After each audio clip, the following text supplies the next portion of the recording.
Today, though, we will be covering the usual comprehension questions for your factual text, which is the non-narrative comprehension passage, and that's the main thing we're covering today. If we have additional time today, we'll cover current affairs, but normally we don't. All right, there will be a 5-minute break later on, halfway through the class, at around 8:15 or so. So that would be that. So non-narrative comprehension, let's start.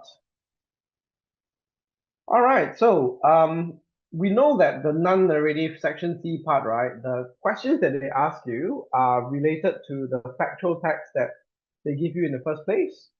Oh, hold on. So Jianhao is coming in. Okay. So these are your so-called your factual questions, yeah? Testing you about the facts provided to you in the comprehension itself. And then, of course, we have the inferential questions. All right, these are actually more common in section B rather than section C. But there is a chance for inferential questions to appear in section C as well. And inferential questions are basically guess questions, like make an intelligent guess based on the information provided to you, right? So those are inferential questions. You cannot find the answers directly in the passage, so don't even think about copying from the passage for inferential questions. You have to make up your own, you have to draw your own links and then, make up your own mind as to what information actually means. And of course, we have vocabulary questions. This is very common in section C as well. It tests your meaning, your understanding of word meanings in the text, basically. And then, of course, we have the summary, right? This is the one that is really, really heavy weightage. This is 15 marks. Okay. So let's go ahead. Let's have a look. All right. So some quick tips. Read the passage carefully, annotate key points, facts, and ideas. Identify the main idea, purpose, and tone of the passage. Underline or highlight important details. Note the structure and organization of the passage. All right, so this helps you to understand how the writer is actually writing the non-narrative text. All right, there are a few different ways that you can organize information. All right, for factual passages. So by understanding how the author is actually doing, like organizing information, you can see the intent of the author in the first place. So if, let's say, the author is trying to convince you that one way of doing things is better than the other way, right? He or she might use the compare and contrast structure.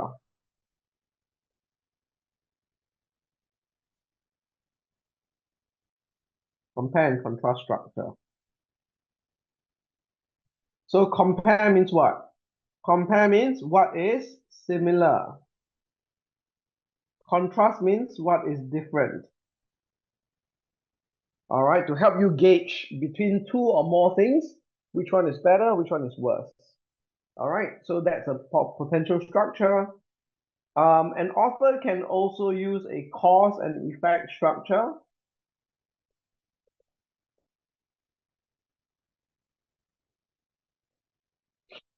You might want to write this down so that you can recognize how the author is organizing their information.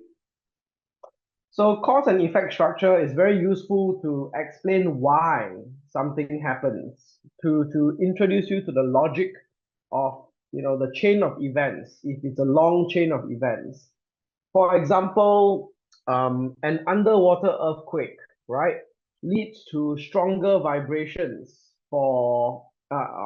stronger vibrations within the ocean and the sea.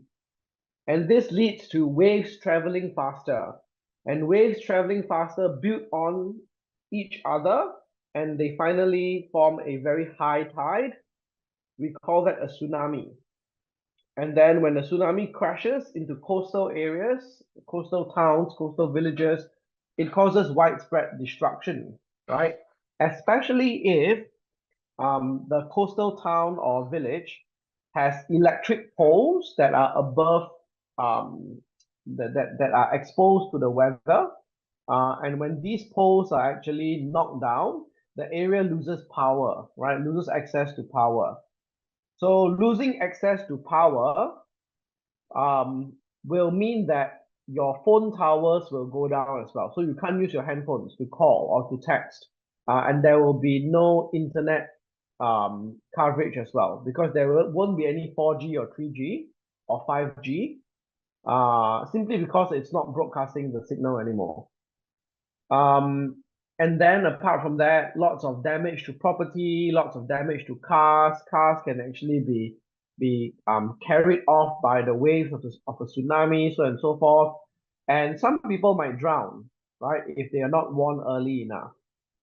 So in all, it causes the loss of life. It causes a lot of damage that needs to be repaired, and all these repairs cost money, right? So the country's economy will be affected. So you can see there's like a super lot of cause and effect from what I just said, right? That's the cause and effect structure. First, underwater earthquake in the ocean or the sea leads to faster spreading waves.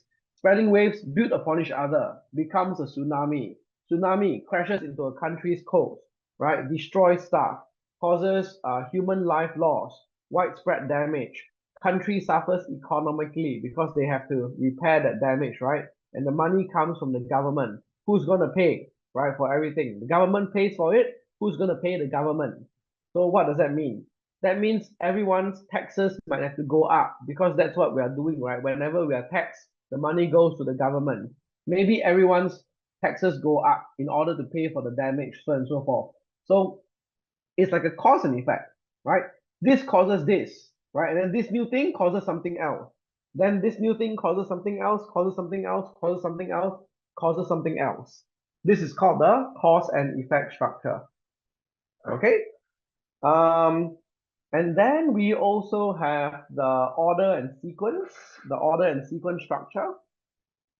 This is normally used for giving instructions or like recipe books, and then they will tell you like step one, step two, step three, that kind of thing. So that's the order and sequence. It's called order and sequence because it goes according to 1, 2, 3, 4, 5, 6, 7, 8. You need to do it according to what the book tells you or the passage tells you. Like for example, a recipe book, or maybe you bought a new TV and then there's an instruction manual to tell you 1, 2, 3, 4, so on. And then so to explain the reason for something, we use cause and effect. To showcase something is better or worse, we use the compare and contrast. To let people know that they must follow an order, we use the order sequence structure. And then we have the chronological structure, which is basically the flow of time, right? From the earlier parts of history to now, that kind of thing. So chronological structure would be following according to explaining things or events according to time. So events explained according to time. So like history, parts of history, right? That's chronological structure. And then they're explained using a bit of cause and effect as well, a bit of compare and contrast as well. But then overall, it's about like chronological structure, right? In 1954, blah, blah, blah. Then in 1956, blah, blah, blah happened. Following that, right, in 1960, blah, blah, blah was established and the government gained control, blah, blah, blah, that kind of thing. So that's like a history textbook kind of thing. They all normally go according to chronological structure. All right, chronology basically means time. All right, time. So, um,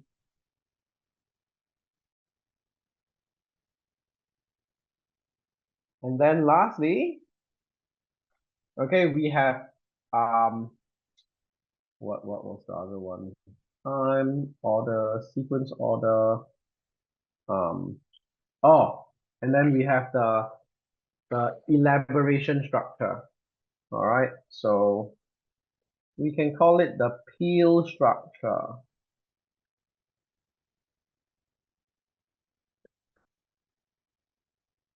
So your author will give you a point. Your author will make a point.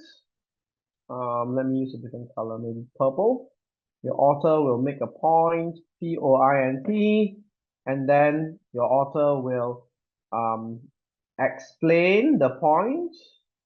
Oh my God, wait, it's so difficult to see. I'll just write it on the other side. So the peel structure stands for the author will make a point, then the author will explain why he says that, then the author will give examples, and then lastly, the author will link back to what he said in the first place. So link back to the point.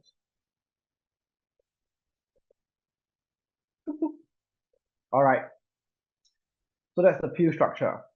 Now, if you ask me, sure, what is the most common one?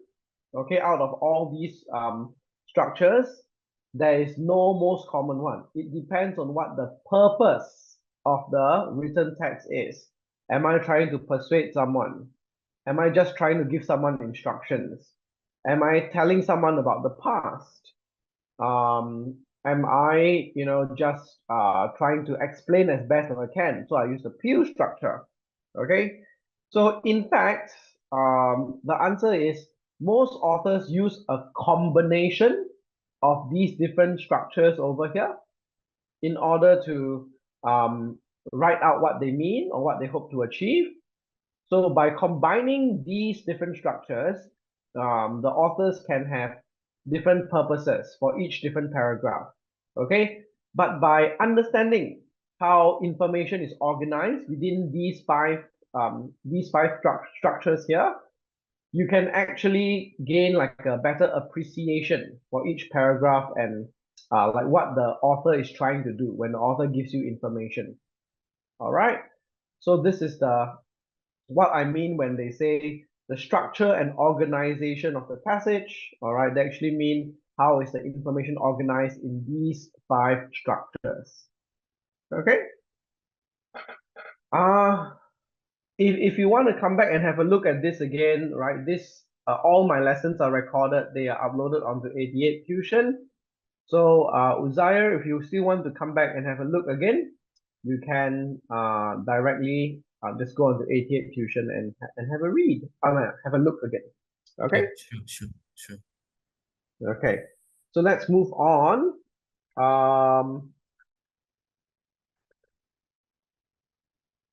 When you answer questions, all right, they say answer questions precisely. Now, the word precisely over here might not mean much to you guys. Okay. What does the word precisely actually mean? It means very accurate, super accurate. All right. You cannot give too much information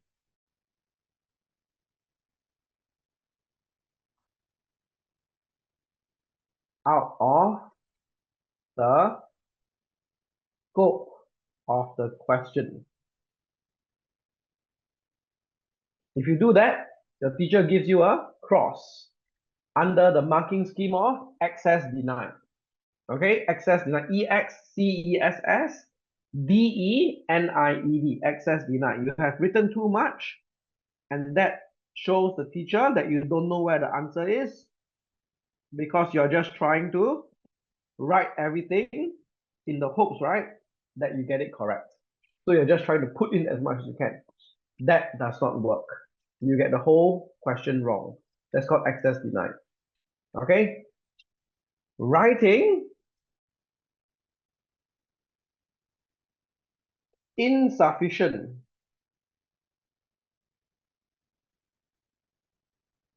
information to answer the question. You